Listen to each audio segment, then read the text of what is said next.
Hello, good afternoon. Welcome to Joy News. Today we're coming to you live from our studios in Kokomlemle on DTT because we're free to air on DSTV channel 421 and Go TV channel 125. We are your home of independent, fearless and credible journalism. Coming up this afternoon, some electorates allegedly reject 20 cedis inducement from NPP's parliamentary candidates in the ongoing Kumawu By-Elections.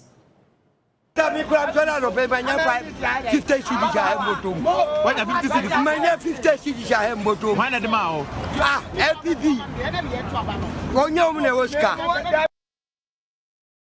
Also, Energy Minister Dr. Matthew Amoako takes on GNPC Board Chairman Freddie Blay for offering portions of Ghana's interest in its oil fields to a South African company.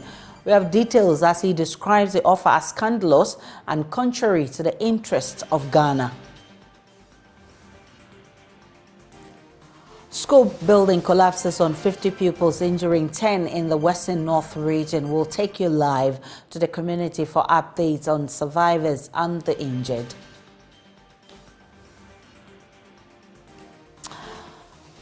Plus, hunger drives away school children from the Midday Primary School due to the inability of their parents to sustain feeding them in school. That's the latest in our Ghana Schools of Shame, focuses on how feeding can impact education. We have details plus business, sports, and a showbiz coming up shortly.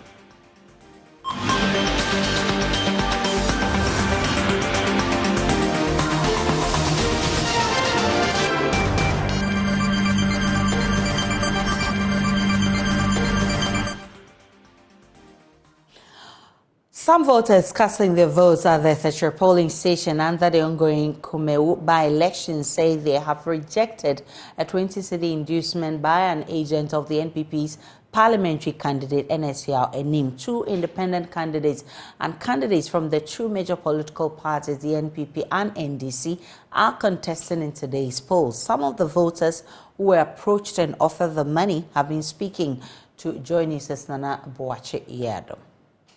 Jessica, but I'm going to pay my 50 cities. I have bottom. When I 50 cities, my 50 cities, I have bottom. One at the mouth. LPV. One young Oscar. I want to tell you what we tell you, Grandma, and my mother, and you remember what Grandma now will be a gift. What about one on our year? You may be a boy, and to see our right here or my more. Yet, you may. Your woman, a mother, I didn't yet, but Pepper, that in the more Bienni Capre, and the Ghana, who's a real, I did dear plan. Why are you looking? I didn't bring that. Why are you looking?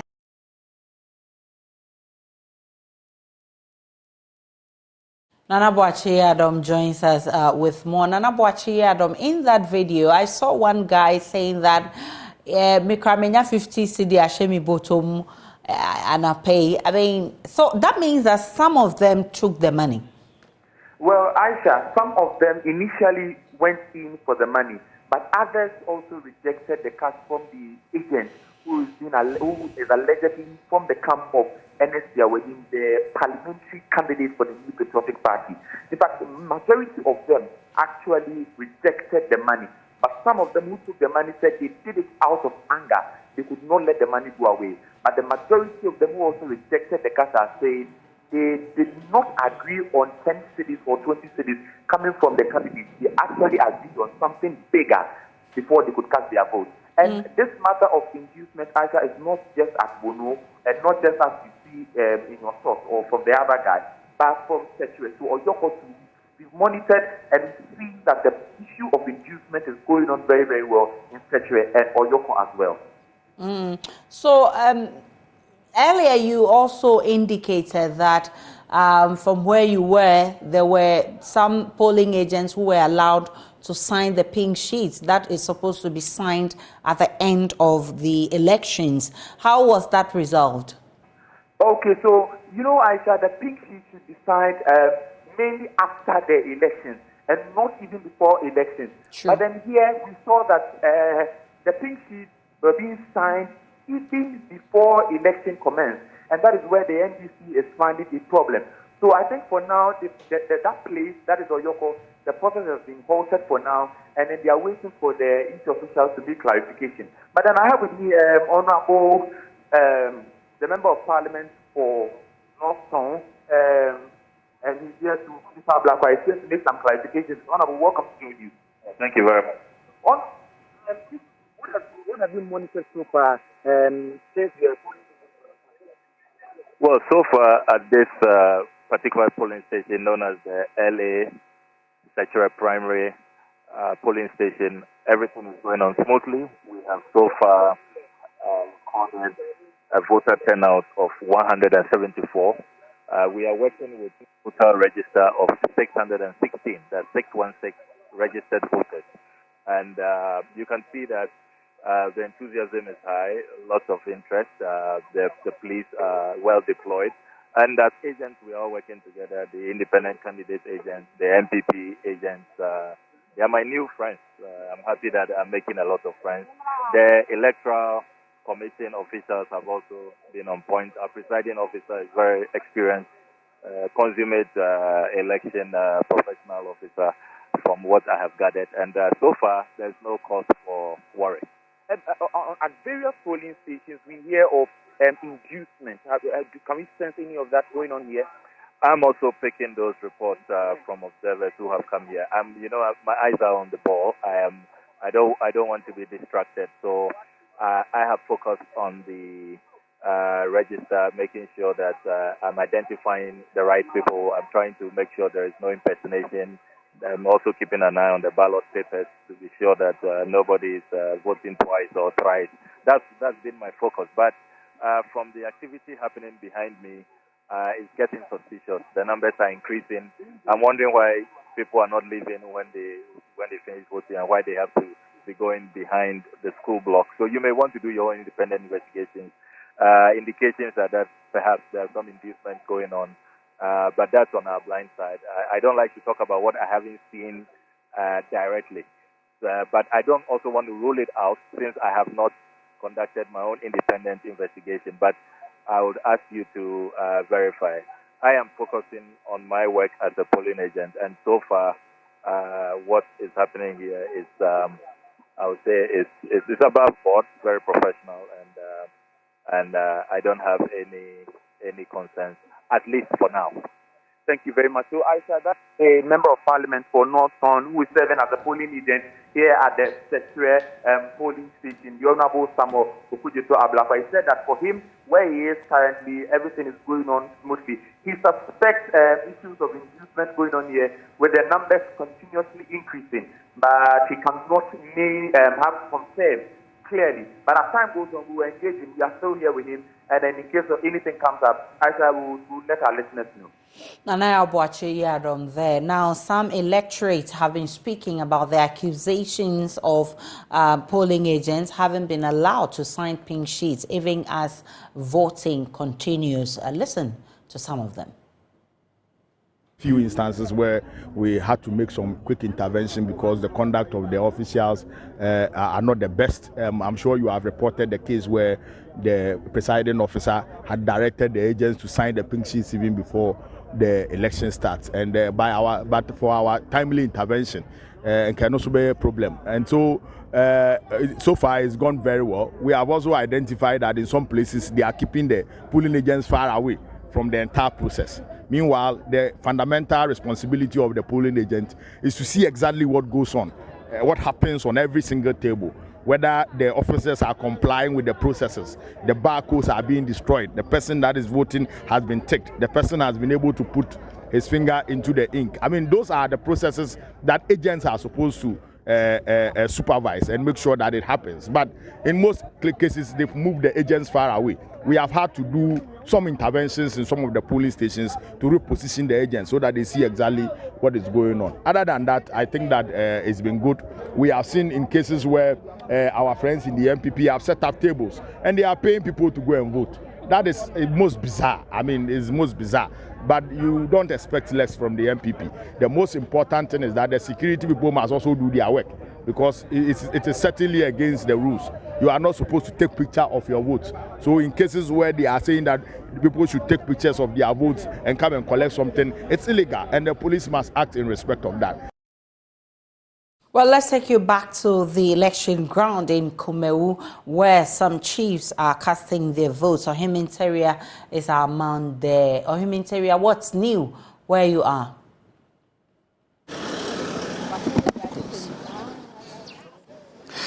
Yes, Aisha, the Kumawu Mahine Berema Safo Chenebua Kodia just cast his ballot here. He didn't speak to the media, but he, like any electorate would do, passed through the processes here at the Ahembobuano polling station, and he was taken through the procedure here by the Electoral Commission workers here.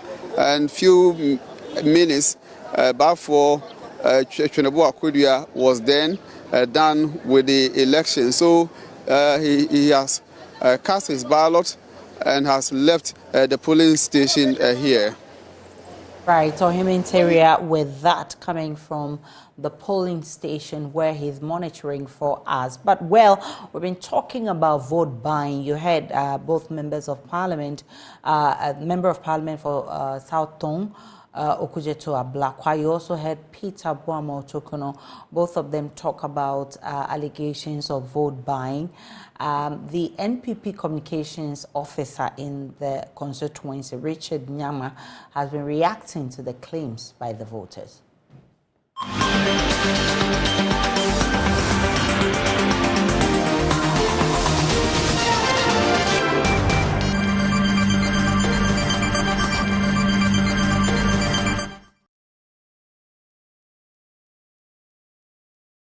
Welcome back to Joy News today, and let's get a response from the NPP Communications Director, Richard Ahiangba, to allegations of vote buying from the NPP quarters. Our estimate for the election on Tuesday is different from what Global Info Analytics has estimated. They just indicated I have concerns about their work. But on this one, their instinct is in the right direction. Of course, it's a given that the New Patriotic Party will win this election. As to his estimate, I don't think that's our estimate. We are hoping to win with a much bigger margin. But generally speaking, his instinct is in the right direction. We're interested in making sure that the voters understand that we appreciate what is it they're doing and we don't take them for granted. So we're deploying everything that can be deployed to make sure that we earn the votes. And that's why we're confident that when on Tuesday the vote is counted, we'll be able to win with a bigger margin than is estimated. So for us, it's normal. I mean, I don't see anybody who would say that what is your strength, what your backyard is, you just handle it anyhow. I don't think it shows respect. I don't think it shows appreciation. We want to do the right thing. And I said earlier that, you know, the level of enthusiasm and energy you are seeing in our party constitute the vision of the new leadership of the party you see. So going forward, this is the drive you're going to see the NPP bring to any form of election to make sure we win. And if we're telling you we're breaking the 8 in 2024, it cannot be child's play. We're serious and we're starting from our backyard and we're taking it everywhere else. This is your electoral World Bank. Kumawu is a safe seat for the NPP. Why should this involve the president? Why should this involve the vice president? Well, you know very well that you have the power to win this seat. Well, the people of Kumawu voted for the president exceedingly, if for nothing at all. And if he comes here to show appreciation to the people of Kumawu, I don't think it's bad.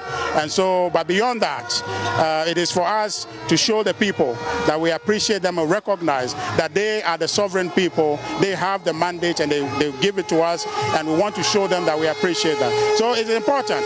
I am at a loss if anybody thinks that we should just sit at home and have the people vote for us. We have come here to earn the vote, and I can guarantee we'll earn the vote on Tuesday.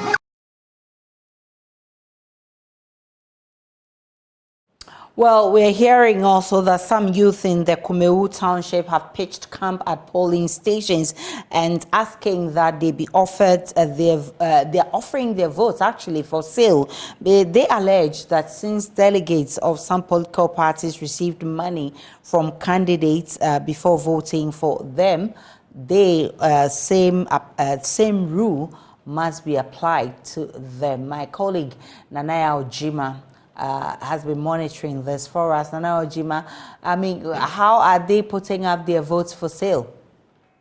When it comes to Kumawu constituency, the Kumawu township to be precise, allegations of vote buying are flying almost everywhere.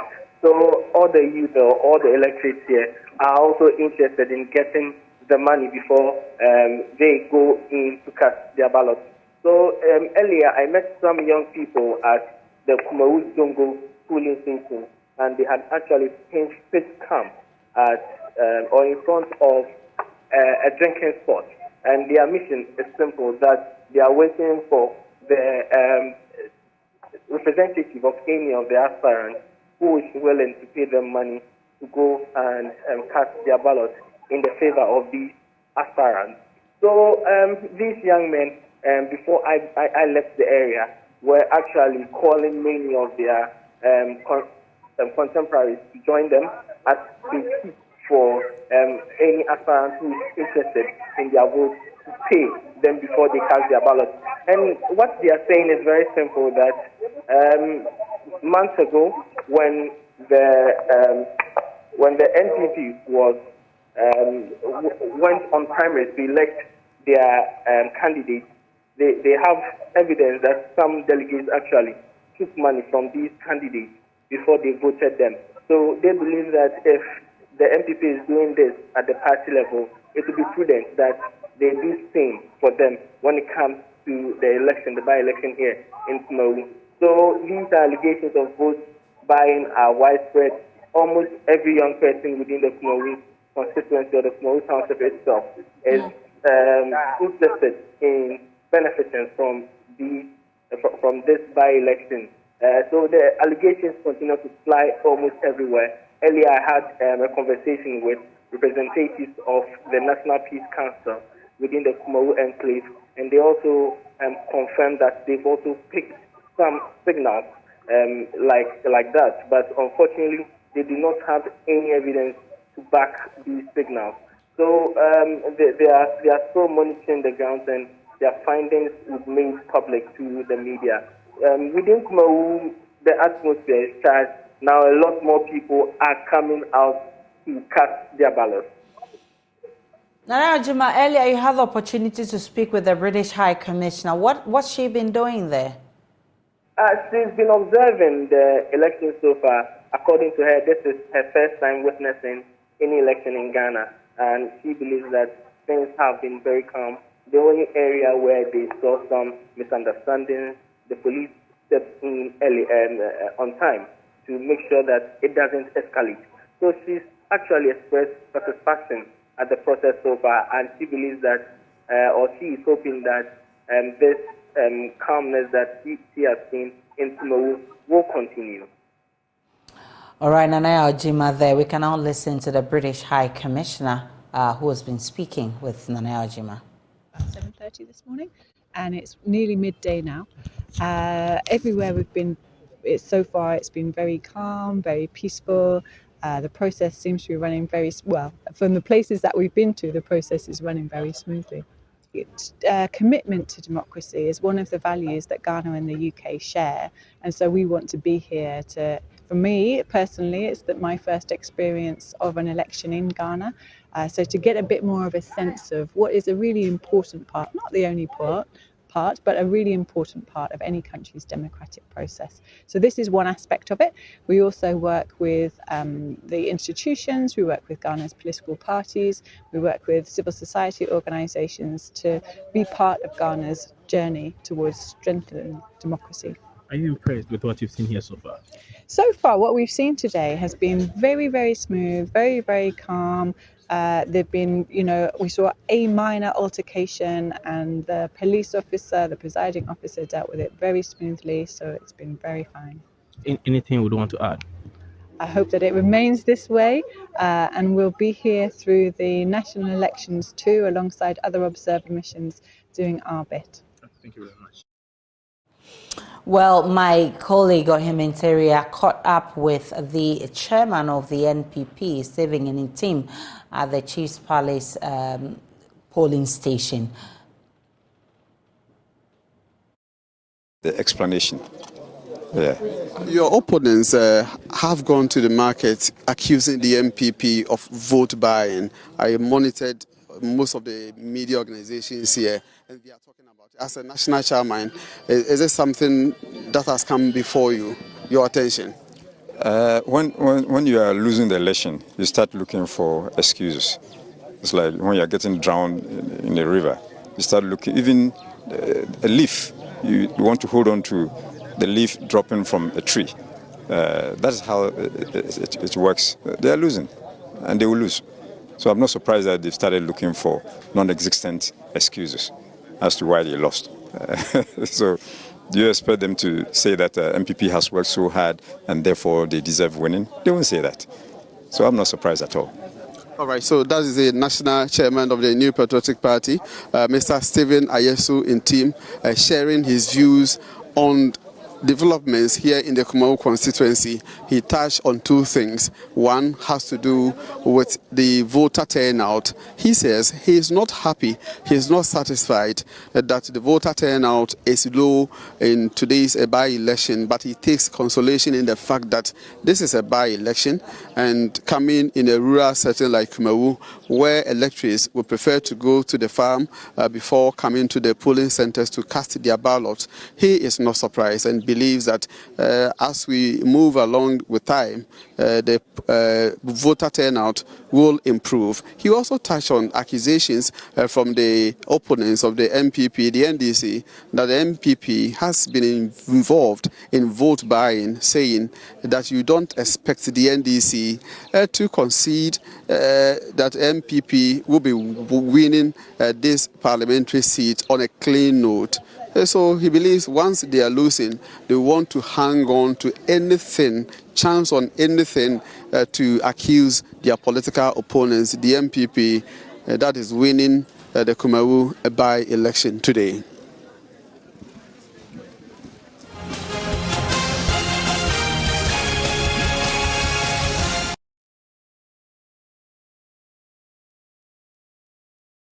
Energy Minister Dr. Amoako has hit at a GNPC board chairman Freddie Blay.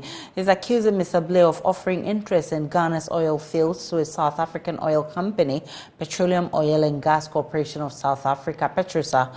The GNPC board chairman is said to have written to Petrosa offering it an equal split in the interest held by GNPC subsidiary Jubilee Oil Holdings Limited. Dr. Prempeh insists this move is not in the interest of Ghana, as the nation will lose revenue. He is therefore asking Mr. Blay to withdraw the offer immediately. Joseph Akable is with our energy desk. He joins us with more. Akable, you have secured a copy of the letter from the minister to the GNPC board chairman. What other details are contained in there? So the letter makes the point that this is actually not the first time the minister is writing to the GNPC board chairman on this particular matter. Portions of the letter reads that the corporation should cease any further negotiations with Petro SA on matters of Petro SA's intended preemption of the Jubilee Oil Holding Limited stake. The stakes were acquired by the government of Ghana with state funds. The government of Ghana has informed South Africa that it would not approve of any preemption of the Jubilee Oil Holding stakes. Now, the conclusion of the letter, quite interesting. It says that it is therefore scandalous that in spite of these directives, you have led the GNPC to offer part of the government-acquired Jubilee Oil Holdings interest in the DWC to Petro SA. I direct that you cease and desist from further flouting of the directives forthwith and withdraw the offer made to Petro SA, your letter of the 3rd April 2023, and it's signed by Dr. Amoako Prempeh, the Minister for Energy, and he has copied the Secretary to the President at the Jubilee House and the Minister of Justice and the Attorney General. Akable, we understand civil society is taking an interest in this matter. In fact, 29 of them in the extractive industry space and generally on policy, including the African Center for Energy Policy, the Integrated Social Development Center, the National Coalition on Mining, among others, are demanding that the GNPC CEO, Opoku Dankwa, and the board chairman, Freddie Blay, should be sacked by the president. They hold the view that these individuals have not acted in the interest of Ghana by offering such crucial oil stakes to the South African company, and therefore they are a threat to Ghana's petroleum resource and therefore must be sacked immediately. Akable, with that update or details of that letter cited from the GMPC. Let's move on to other stories. The dilapidated Kremokrom DA primary school structure in the Sefirioso municipality of the Western North region has collapsed on pupils from primary 1 to 4. A total of 50 pupils were under the structure, with 10 pupils sustaining injuries. School authorities and some of the older pupils had to rush to the rescue of those trapped. Adom News' Western North correspondent Augustin Boa join us live with more. He's been telling us more about how the injured are faring, and earlier he spoke about how the injuries are severe. He says that authorities have not said anything yet, so we are still monitoring. As and when we get information from authorities, we'll bring that to you.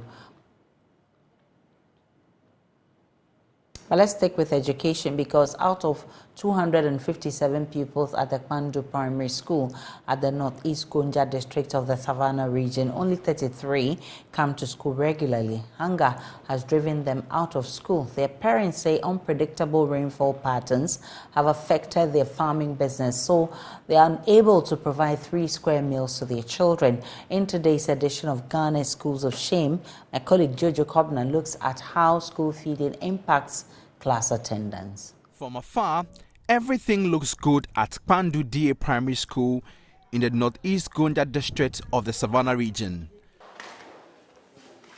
All right, you are welcome to Kpandu KG Primary Basic School. Here is KG2. My name is Madam Rita Enima. I'm the facilitator for KG2 here. After the Easter holidays, when we came back from the house, children have not been coming to school. Tuesday, only one child who came. Today, to only one person who is in. Due to poor parental assistance in the community here, most of the children come to school without eating.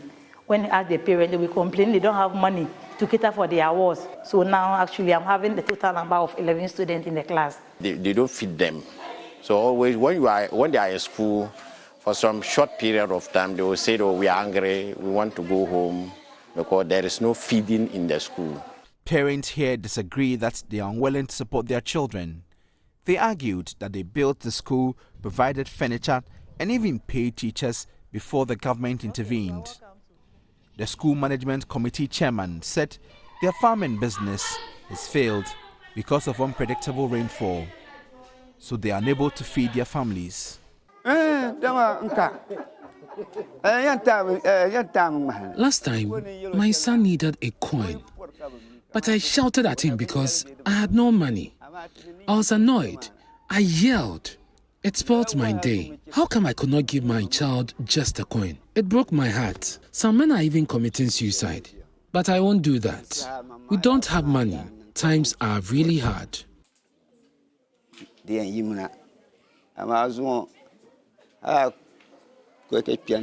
the parents of Pandu, built the school. At the time we built the school, we farmed and everything was good. The few children here say they're also hungry and wish they stayed at home. They want to go to another school where they can get 1 hot meal a day. But the distance to the next school discourages them. We are hungry. That is the reason why many of my colleagues are not in school. Other schools have school feeding. I can't force my friends to come to school. I can't give them food. So when I call them and they refuse to come, I can't force them. The school has no feeding program. When you are hungry, you go home. The next day, you don't think about school. You think about the hunger you face in school, and you rather choose to roam in search of food. The children also complained about their only source of water. The school has a water tank which harvests rainwater, but the rains are yet to pour in Pandu. So for now, the children would have to endure drinking from the dam. The banjira are my problem. Tiring is apple, trouble. Anytime we drink the water, we become sick, but we don't have a choice. When you look at the type of water they drink here, seriously, sometimes the bottle that they fetch water inside, no, it's not easy. When you see it, we even take it and throw it away, but it's normal here for them.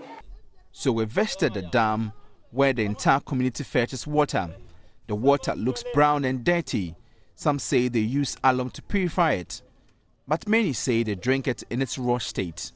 This water shared with cattle looks so dirty that some residents in Accra would not even consider using it to flush their toilets. But because clean running water is a luxury here, residents drink the dammed water without giving it a second thought.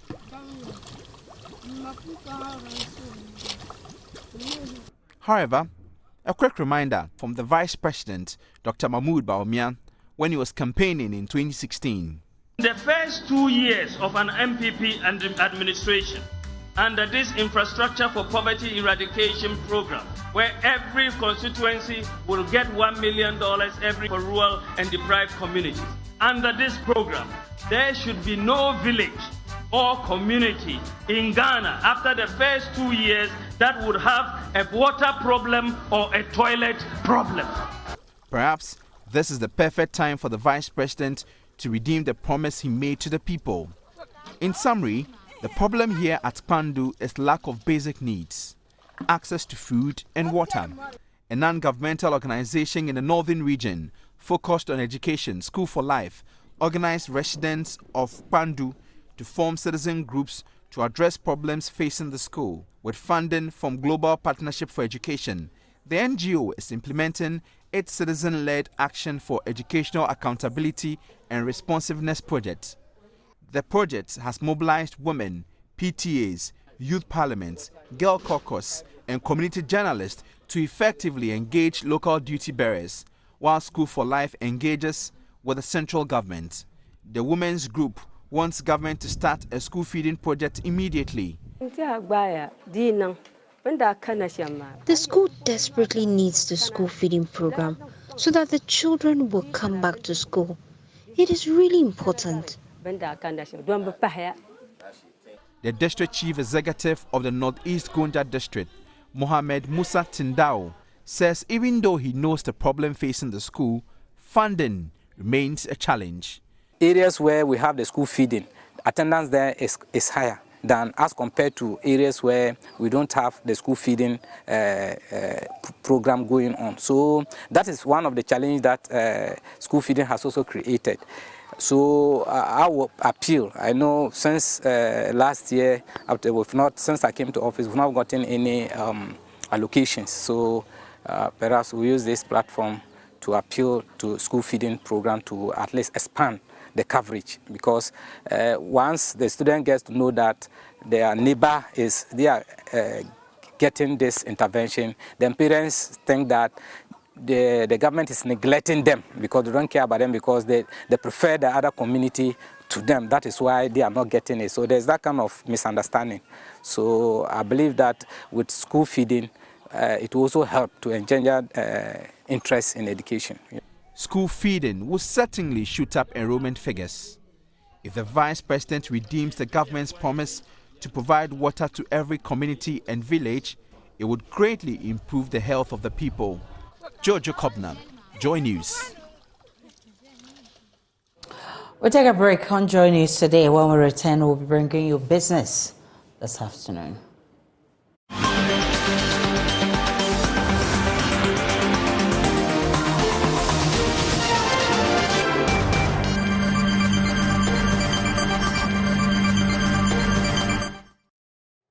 Hi, good afternoon. Warm welcome to the business segment on Joy News. Today with me, Pius Kojobaka. The African Export-Import Bank has hinted at taking over some defunct multinational banks on the continent to boost various economies. According to the president and chairman of the board of directors of the bank, Professor Benedict Urama, the bank will further strengthen its ties to finance and support various commercial banks within the sub-region to support businesses. This, he says, will attract more foreign direct investments. Professor Rama was speaking at the launch of the 30th annual meetings, or to be hosted in Ghana.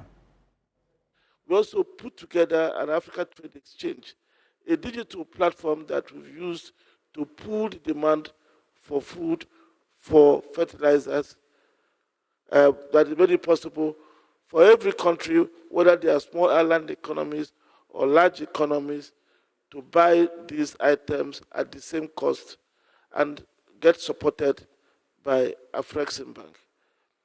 It's inconceivable that any of this will happen possible without an Afreximbank being there. And if you look around, today many international banks are exiting the continent. Under a strategy that Afreximbank is implementing, we are making sure that these banks are acquired by African financial institutions, because that is the only way to bring stability to our financial system. A situation where our banks are dominated by foreign-owned institutions is not that healthy.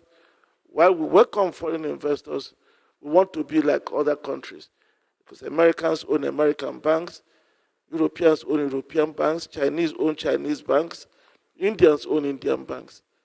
Africans should own the majority of African banks if we want to avoid stability, reduce stability in the continent. So these are some of the things. Of course, we can go on to the manufacturing side and the many other things that the bank has been able to do in these 30 years. Now, the German government has launched an initiative to support tech-related and innovative startups in Ghana. The Start Africa initiative, funded by the German Federal Ministry for Economic Affairs and Climate Action, will help build entrepreneurs in the area of the German market. German Ambassador Daniel Kroll believes the initiative has the potential to improve the economic exchange between the two countries. Nanaya Ojima reports. The initiative being implemented by the Koblenz University was extended to Ghana after a successful pilot in Rwanda. The partnership with the African Institute of Mathematical Sciences will provide aspiring local entrepreneurs with the modern innovative idea to compete globally. German Ambassador Daniel Kroll, speaking at the launch, assured his government's preparedness to aid in training the African youth to take advantage of global opportunities. And in German industry today, there is a need of 400,000 qualified workers, labor, scientists, you name it, every year. 400,000.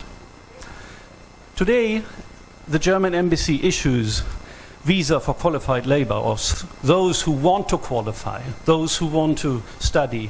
No, study is different, but who want to have a training in Germany to qualify for these postings.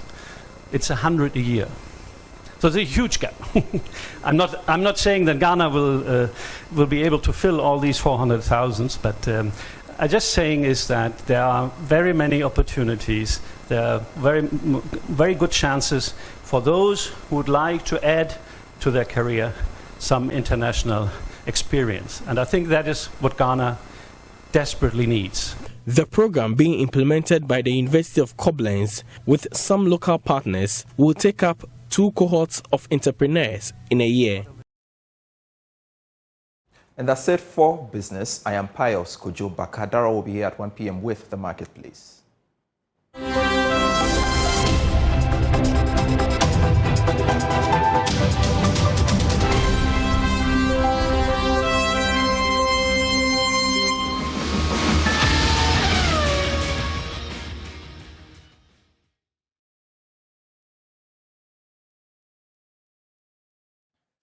Mufta Nabila Abdullah here with sports on Joy News today. President of the Ghana Football Association, Kurt Okereke, says he's overachieved since becoming president of the Ghana Football Association. According to him, the manifesto that he sent out to delegates to be given the mandate to study affairs of football in the country, he's been able to tick all the boxes that were in there. He spoke to Supersports, Juliet Biwa. I'm very happy about what we have achieved, and I think that the executive committee, my good self, have worked not over 24 hours a day, but perhaps 25 hours, 26 hours a day, just to ensure that we deliver on our promise to fix the fundamentals at this point in time in their football calendar. But do you think that you've achieved what you set out to do, or the manifesto that brought you to power to say? So normally I would not even want to look at the manifesto, because if it's about ticking the boxes, i.e. on the provisions of the manifesto, I think we have achieved. But I think we have done more beyond the manifesto. Some of the things that we have been able to deliver to our football people has been special and amazing. That's not to say that we are wholly complete. There's a lot more work to be done for our game, because I belong to that school of thought that for those footballing products that we enjoy on TV from European markets, we should be in a position to also deliver same for our people in our country. And this is what inspires me a lot. What that means is that even though I would want to say that we've done very well, I still believe that there's a lot more work that has to be done. Head of Player Relations at Professional Footballers Association of Ghana, Yusuf Chipsa, says that there is a possibility a member of the PFAG could become president of the football governing body. That is the Ghana Football Association. Speaking on Prime Take, he says that though he's not considering contesting, in the meantime, any former footballer could be in a position to contest for the position of president of the football governing body. Ex-footballers or former footballers are still investing in football. They are still following football. They still have the passion in football. They work with football. So as for the possibility, we cannot rule it out entirely. I cannot speak for anybody, but I'm trying to generalize everything. As long as ex-footballers are still involved in football and they have the passion, and there could be the possibility that one day one former footballer would pop up to lead the association. But then we also have to know that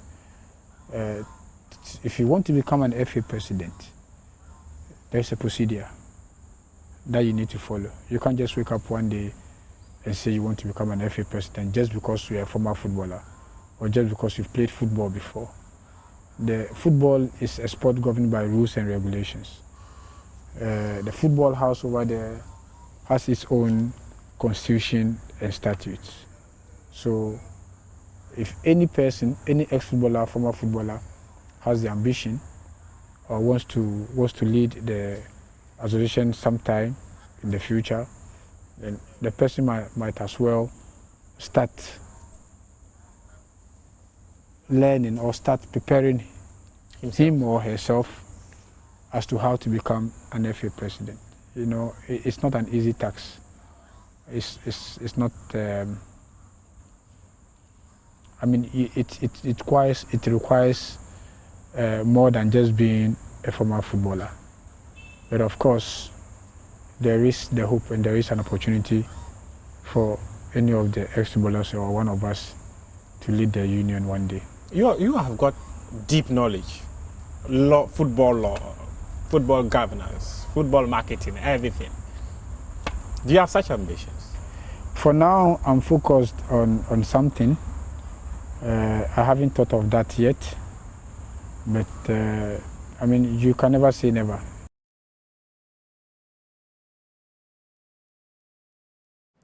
News coming in indicates that Ballon d'Or winner Lothar Matthäus has taken over Accra Lions, a Ghana Premier League club, which is worth €2 million.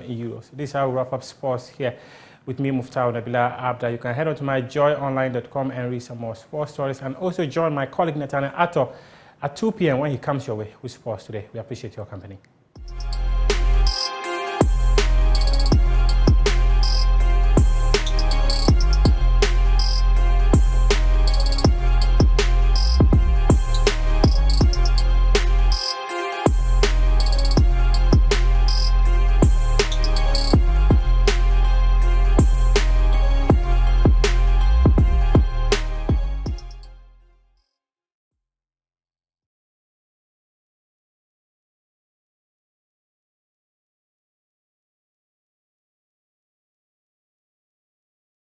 Good afternoon, welcome to Showbiz here on Joy News Today. Now, contestants of Joy Prime's music reality show Cues and Lyrics took viewers back with some electrifying tunes from the 80s and 90s this weekend. These budding musicians have exuded great musical dexterity since the beginning of the show. The judges were swept off their feet by the performances and made a decision to set contestants free from eviction. That's why I'm in love with you. My loneliness goes. Are you ready? Oh, I wanna dance with somebody. Misty woman, I was actually hoping to feel a little bit more fire. you gotta shake your body, dance the body. Ooh yeah, you gotta knock, oh ooh yeah. You always look like a teacher. You make serious remarks. You won't go beat somebody, or you give some homework they don't want to do. But you did good, yeah? Thank you. They say you've been running all around, searching for the perfect one. You know you're the one I'm looking for.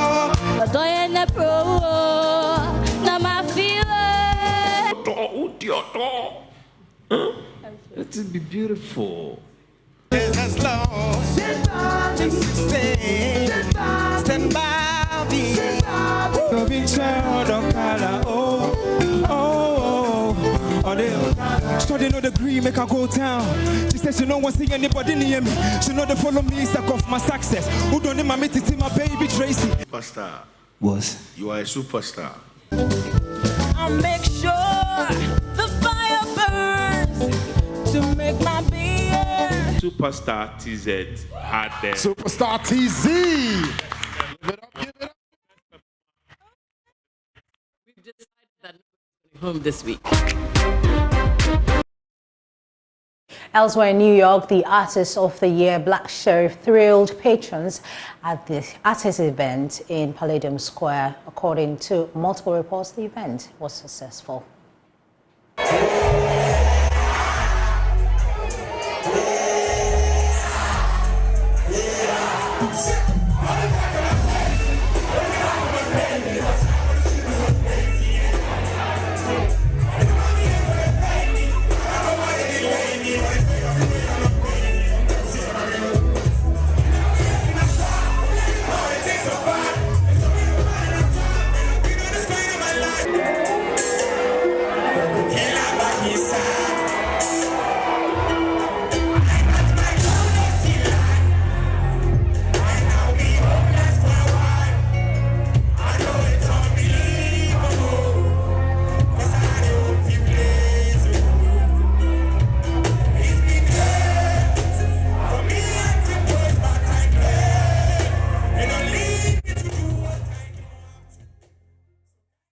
A small showbiz in our subsequent bulletins. That'll be all for Showbiz here on Joy News Today. Good afternoon to you, Aisha. Good afternoon to you, beautiful Becky. That's how we wrap up the bulletin this afternoon. Log on to myjoyonline.com. There's more of the news and updates of all the developing stories. Do enjoy the rest of our programs.